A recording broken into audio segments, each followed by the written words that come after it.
as post horses for carrying the mail.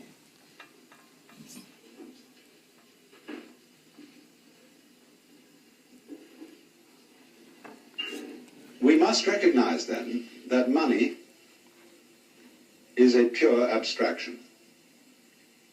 I was on a television show a little while ago with Ted Sorensen and Raymond Moley. And they were having a long, long discussion, which sounded like something that goes on in a smoke-filled back room of party bosses, where they were talking about the prospects for the Republican and Democratic parties in 1968. And then they got onto the question of automation and the problems of unemployment that it was making and the difficulties of transferring workers from this to that when they were only trained for this. Finally, I said, the trouble with you gentlemen is you still think money is real. And they looked at me and sort of said, oh, someone who doesn't think money is real, because everybody knows money is money and it's very important. But it just isn't real at all, because it has the same relationship to real wealth, that is to say, to actual goods and services, that words have to meaning, that words have to the physical world. And as words are not the physical world, money is not wealth. It only is an accounting of available energy, economic energy. Now, what happens then when you introduce technology into production? You produce enormous quantities of goods by technological methods. But at the same time, you put people out of work. You can say, oh, but it always creates more jobs. There will always be more jobs. Yes, but they will be, lots of them will be futile jobs. They will be jobs making every kind of frippery and unnecessary contraption. And one will also at the same time have to beguile the public into feeling that they need and want these completely unnecessary things that aren't even beautiful. And therefore an enormous amount of nonsense employment and busy work, bureaucratic and otherwise, it has to be created in order to keep people working. Because we believe, as good Protestants, that the devil finds work for idle hands to do. But the basic principle of the whole thing has been completely overlooked. That the purpose of the machine is to make drudgery unnecessary. And if we don't allow it to achieve its purpose, we live in a constant state of self-frustration. So that if a given manufacturer automates his plant and dismisses his labor force, and they have to operate on a very much diminished income, say some sort of dole, the manufacturer suddenly finds that the public does not have the wherewithal to buy his products. And therefore he has invested in this expensive automative machinery to no purpose. And therefore, obviously, the public has to be provided with the means of purchasing what the machines produce.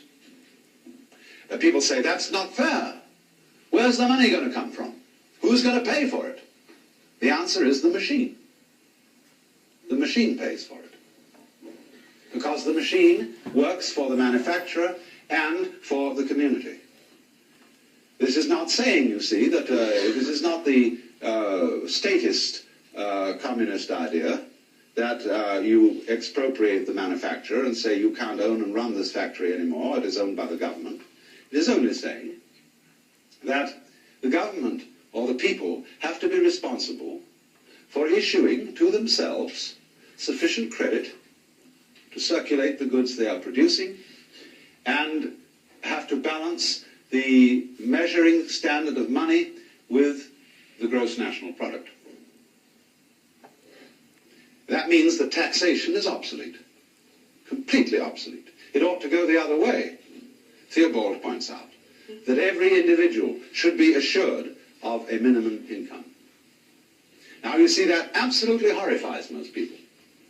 Say all these wastrels, these people who are out of a job because they're really lazy, see, given them money? Yeah. Because otherwise the machines can't work. come to blockage. This was the situation of the Great Depression, when here we were still, in a material sense, a very rich country, with plenty of fields and farms and mines and factories, everything going. But suddenly, because of a psychological hang-up, because of a mysterious mumbo-jumbo about the economy, about the banking, we were all miserable and poor, starving in the midst of plenty, just because of a psychological hang-up. And that hang-up is that money is real, and that people ought to suffer in order to get it. But the whole point of the machine is to relieve you of that suffering. It is an ingenuity. You see, we are psychologically back in the 17th century and technically in the 20th. And here comes the problem. So, what we have to find out how to do is to change the psychological attitude to money and to wealth, and furthermore to pleasure, and furthermore to the nature of work. And this is a formidable problem. It requires the best brains in public relations, in propaganda, in all that kind of thing, in all the media, television, radio, newspapers, everything, to try to get across a message to the vast general public about what money is. You see, the difficulty is this. When the public suspects that the money that is being issued, the dollar bills being issued by the government, are only paper and stand only for paper, they start putting up prices. And so you get an inflationary situation where the more paper money there is, the higher and higher and higher the prices go, which is a very stupid psychological maneuver. And people have to be persuaded. The least effective way of persuading people is passing laws, but they have to be persuaded somehow not to put up the prices, but to play fair with each other and keep some sort of standard correspondence between how much is produced and how much credit is issued.